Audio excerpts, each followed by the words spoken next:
Point of order. I'll have to take the point of order. 1100 Please, one second. Under which rule? One second. एक इंसान को 2.5 लाख करोड़ रुपए और बच्चे के दूध पे टैक्स लगाते हो, आटा दाल चावल पे टैक्स लगाते हो, हिंदुस्तान के गरीब आदमी का खून चूसने का काम करते हो। इस सरकार को एक सनक है, मोदी सरकार को एक सनक है, उसको ये सनक है हमको अपने मित्र को अमीर बनाना है, हमको अपने मित्र को अमीर बनाना है, हमको अपने मित्र को दुनिया का सबसे बड़ा अमीर बनाना है। ये मेरी जानकारी नहीं मान्यवर, इस सरकार ने बताया पूंजीपतियों का 11 लाख करोड़ रुपए माफ किया। 11 लाख करोड़ रुपए आप जीरो लगाते लगाते थक जाएंगे मान्यवर, विधायक खरीदने में लगे। ये पूंजीपतियों की सरकार चल रही है, पूंजीपतियों की गुलामी करने वाली सरकार चल रही है जो इस देश के अंदर महंगाई बढ़ाने का काम करती है। मान्यवर ये पैसा गया कहां, किसके पास गया ये पैसा? अरे ये पैसा गया नरेंद्र मोदी जी के मित्रों के पास गया, मित्रों के पास।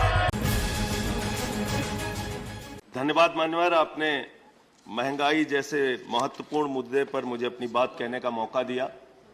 जिस महंगाई से पूरा देश कराह रहा है, मैं चंद लाइनों से अपनी बात शुरू करूंगा कि वो जिनके हाथ में हर वक्त छाले रहते हैं, वो जिनके हाथ में हर वक्त छाले रहते हैं, आबाद उन्हीं के दम पे महल वाले रहते हैं। ये देश जिनके हाथ में छाले हैं मान्यवर, उन्हीं के दम पर है, उन्हीं के दम पर है। लेकिन ये सरकार किसके लिए काम कर रही है?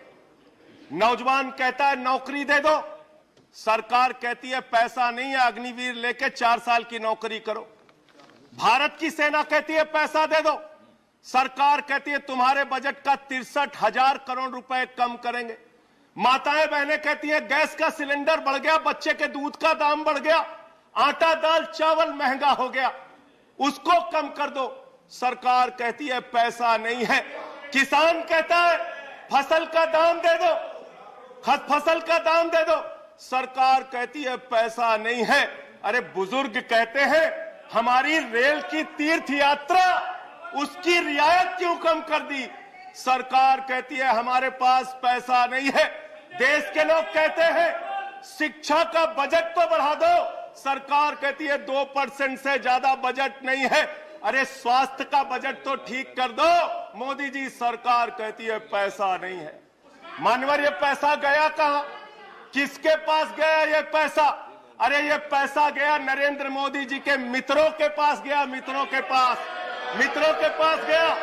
मैं आपको बताता हूं मान्यवर कहां कहां गया। 20,000 करोड़ रुपए लेके नीरव मोदी मेहुल चौकसी भाग गया, 10,000 करोड़ रुपए लेके विजय माल्या भाग गया, 3,000 करोड़ रुपए लेके ललित मोदी भाग गया, 6,000 करोड़ लेके नितिन संदेशरा भाग गया। और ये मेरी जानकारी नहीं है, ये मेरी जानकारी नहीं मान्यवर, इस सरकार ने बताया पूंजीपतियों का 11 लाख करोड़ रुपए माफ किया। 11 लाख करोड़ रुपए आप जीरो लगाते लगाते थक जाएंगे मान्यवर, इतना पैसा इन्होंने पूंजीपतियों को माफ किया। और इस सरकार को एक सनक है, इस सरकार को एक सनक है, मोदी सरकार को एक सनक है, उसको ये सनक है हमको अपने मित्र को अमीर बनाना है, हमको अपने मित्र को अमीर बनाना है, हमको अपने मित्र को दुनिया का सबसे बड़ा अमीर बनाना है। और मालूम है मान्यवर उसको कितना कर्जा दिया इस सरकार ने? 2.5 लाख करोड़ रुपए, 2.5 लाख करोड़ रुपए मान्यवर, 2.5 लाख करोड़ रुपए। जीरो लगाते लगाते थक जाएंगे। एक इंसान को 2.5 लाख करोड़ रुपए और बच्चे के दूध पे टैक्स लगाते हो, आटा दाल चावल पे टैक्स लगाते हो, हिंदुस्तान के गरीब आदमी का खून चूसने का काम करते हो। सरकार किसके लिए चल रही मान्यवर? यह सरकार किसके लिए चल रही है? इसको ध्यान से हमें सोचना पड़ेगा। जब हम इसी सदन में किसान के काले कानून का विरोध कर रहे थे, हमें सस्पेंड करके बाहर कर दिया गया। 1 साल के बाद ये सरकार कहती है अब हमें होश आ गया, हमारी तपस्या में कमी रह गई, हम काला कानून वापस ले रहे हैं। क्यों भाई? 1 साल पहले कानून वापस ले लेते तो 750 किसानों को शहीद नहीं होना पड़ता। आज एक छोटी सी बच्ची, 6 साल की बच्ची ने प्रधानमंत्री को चिट्ठी लिखा है मान्यवर। उसने लिखा है मम्मी से जब पेंसिल मांगती हूं तो मम्मी मुझे मारती है, मम्मी जब पेंसिल मांगती हूं तो मम्मी मुझे मारती है। वो कीर्ति दुबे पूछ रही है मान्यवर मोदी जी कहां है, मोदी जी कहां है? मैं उस कीर्ति दुबे को बताना चाहता हूं, मोदी जी की पूरी सरकार झारखंड में विधायकों की मंडी में व्यस्त है, विधायकों की मंडी में व्यस्त है। विधायक के खरीदने में लगे मानव, विधायक खरीदने में लगे। ये पूंजीपतियों की सरकार चल रही है, पूंजीपतियों की गुलामी करने वाली सरकार चल रही है, जो इस देश के अंदर महंगाई बढ़ाने का काम करती है। गरीब के लिए खाने के लिए पैसा नहीं, 800 दवाओं पर, कैंसर की दवा पे, किडनी की दवा पे, टीबी की दवा पे आपने दाम बढ़ा दिया। आपने अस्पताल के कमरे तक पे दाम बढ़ा दिया। आपकी सरकार डीएचएफएल के लिए काम करती है। 34,000 करोड़ रुपए बैंकों का घोटाला डीएचएफएल ने किया और 29 करोड़ रुपए भारतीय जनता पार्टी को चंदा दिया है। मान्यवर, इनसे हिसाब मांगना चाहिए।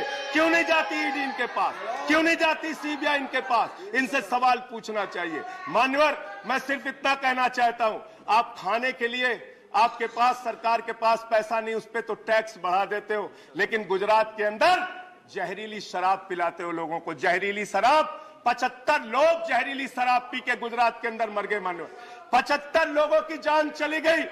दिल्ली के मुख्यमंत्री केजरीवाल जाते हैं देखने, गुजरात का मुख्यमंत्री उन लोगों से मिलने नहीं जाता। देश के प्रधानमंत्री उन लोगों से मिलने नहीं जाते, दिल्ली के मुख्यमंत्री केजरीवाल उन लोगों से मिलने जाते हैं। माननीय, मैं ये कहना चाहता हूं, माननीय, no point of, I am not yielding sir, I am not yielding sir, 1 minute, sir, I am not yielding, sir, I am not yielding, let me complete, sir, sir बस खत्म कर रहा हूं, कंक्लूड कर रहे हैं, उसके बाद आई टेक द पॉइंट। ये सरकार पूंजीपतियों की सरकार है मान्यवर, ये बिल्डर्स के लिए काम करते हैं। मैं आपको बता रहा हूं, गुजरात में मान्यवर, गुजरात के अंदर, गुजरात में नवासारी एक जगह है, गुजरात में सीआर पार्टी के सांसद, नहीं sir, I am not yielding, इसी चेयर से कहा गया जब बोलते रहो तो किसी को पॉइंट ऑफ ऑर्डर नहीं देंगे। No sir, no, I am not yielding. अब बात खत्म कर रहा हूं, मेरा लास्ट पॉइंट। सर, ये सरकार पूंजीपतियों के लिए काम करती है। सरकार, एक बिल्डर गुजरात के अंदर सीआर पाटिल के इलाके में, उसके लिए रास्ता बनाने के लिए राधा कृष्ण का मन